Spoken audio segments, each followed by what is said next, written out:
Hi, welcome back to Advent with Antonia. We went to one of those Christmas villages in our area this past weekend, and the interplay of darkness and lights was mesmerizing.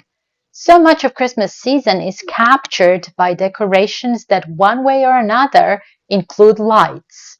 Can you even imagine Christmas season without lights? Rightfully so, this great illumination is at the core of the meaning of Christmas. Indeed, the Bible most frequently uses that very imagery of light and darkness in order to communicate about the battle between ultimate good and ultimate evil in God's world.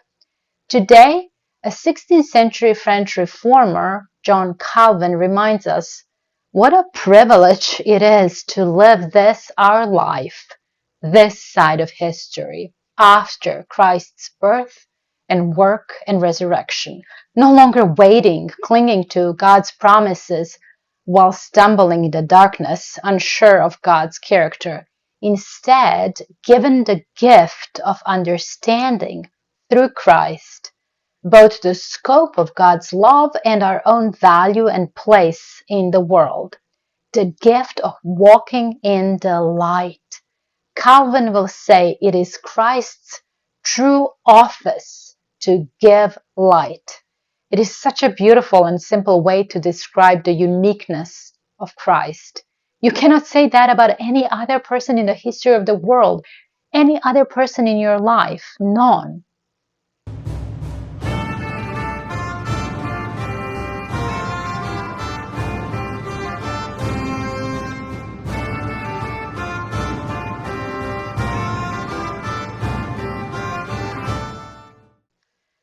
Calvin writes, Christ calls himself the light of the world.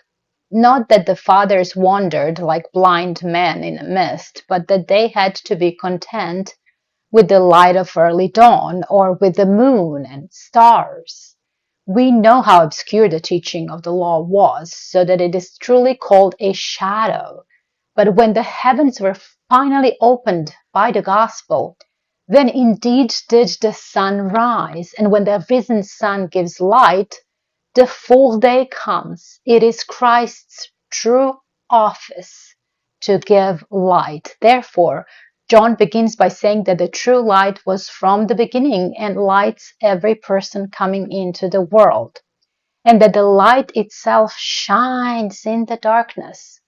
But Christ is fittingly called light in relation to the faithful, whom he has rescued from their natural blindness.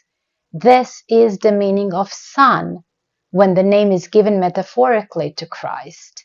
He is called Son because without him, we can only wander and go wrong, but when he leads us, we keep on the right road.